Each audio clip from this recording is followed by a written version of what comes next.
अपनी नजर को बदलो। एक बार एक बहुत बड़ा नेता एक साधु के छोटे से आश्रम में गया।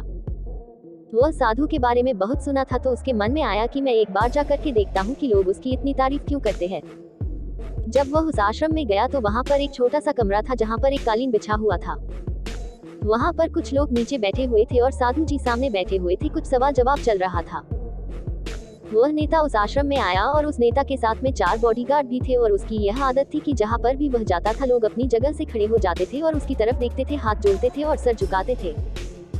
लेकिन यहाँ पर ऐसा कुछ भी नहीं हुआ। साधु व्यस्त होने के कारण उसकी तरफ देखा तक नहीं। तभी नेता को लगा कि यह मेरी बेइज्जती है और वह इस बात से गुस्सा हो गया। नेता ने थोड़ा गुस्से से साधु की बात को बीच में काटते हुए कहा कि मैं आपसे कुछ कहना चाहता हूँ। साधु ने उसकी तरफ देखा और बोला, आप थोड़ी देर रुकिए, पहले मैं इनके सवाल का जवाब दे दूं, उसके बाद मैं आपसे बात करता हूँ। तब तक आप अगर चाहे तो आप बैठ सकते हैं। बस साधु का इतना कहने की ही देरी थी। नेता का चेहरा गुस्से से लाल हो गया और फिर उसने अपना सारा गुस्सा उस साधु पर निकाल दिया। अभी तक वह नेता बहुत तमीज से आप कह करके बात कर रहा था, लेकिन अब वह तू तड़ाक पर उतर आया। नेता ने उस साधु को कहा, तुझे पता भी है मैं कौन हूँ और तू किससे बात कर रहा है? साधु ने उसकी तरफ देखा और कहा, मुझे इससे कोई फर्क नहीं पड़ता है कि आप कौन हैं, लेकिन आप जो कोई भी है, अगर आप चाहते हैं कि मैं आपके सवाल का जवाब दूं या आपसे बात करूं तो आपको कुछ देर रुकना होगा। और साधु की यह कहते हैं नेता गुस्से से पागल हो गया और वही सबके सामने चीखने चिल्लाने लग गया। अब मैं तुझे तेरी असली औकात दिखाऊंगा। तूने मुझसे पंगा लेकर के ठीक नहीं किया। तुझे पता भी है मैं तेरे बारे में क्या सोचता हूँ। साधु ने फिर से नेता की तरफ देखा और बड़े ही प्रेम से कहा कि मुझे इससे कोई फर्क नहीं पड़ता कि आप मेरे बारे में क्या सोचते हैं। आप जो चाहे वह मेरे बारे में सोच सकते हैं। फिर नेता ने उससे कहा कि तू चाहे सुनना चाहता है या नहीं, लेकिन मैं तुझे यही सबके सामने बताऊंगा कि मैं तेरे बारे में क्या सोचता हूँ। तू कोई साधु नहीं है, तू एक बहुत ही घटिया इंसान है, तू एक ढोंगी है, पाखंडी है और यहाँ पर जितने भी लोग बैठे हैं उन सबको बेवकूफ बना रहा है। तेरा बस एक ही मकसद है, इन लोगों की जेब में जितना भी पैसा है वह सब तेरे पास में आ जाए। तू अपने फायदे के लिए इन लोगों का इस्तेमाल कर रहा है और अब मैं तुझे नहीं छोड़ने वाला हूँ। पूरी दुनिया के सामने तेरा पर्दाफाश करके रहूंगा।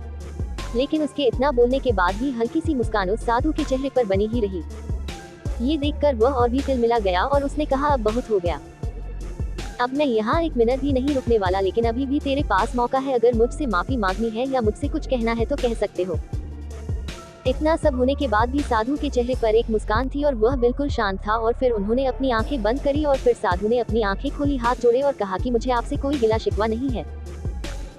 आपके लिए मेरे मन में कोई भी गलत ख्याल नहीं है। जो भी मेरे बारे में आपने कहा वह आपकी अपनी सोच थी, तो मुझे आप में कोई भी बुराई नजर नहीं आती है। मुझे आप बहुत ही भले इंसान लग रहे हैं। और साधु के इतना कहते ही नेताजी का दिमाग 7वें आसमान पर पहुंच गया। उसके चेहरे पर एक अजीब सी खुशी थी, क्योंकि उस साधु ने वही कहा जो बाकी सब लोग उस नेता को कहते हैं। और वह खुशी खुशी उस आश्रम से अपने घर की तरफ चला गया और जाकर के अपने पिताजी के साथ में बैठ गया।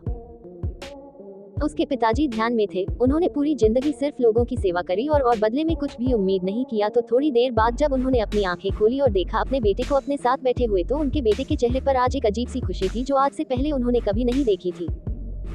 फिर उसने एक एक करके सब कुछ बताया कि आज क्या हुआ, किस तरह से वह आश्रम गया और वहाँ पर क्या हुआ, उसने क्या कहा और साधु जी ने क्या कहा।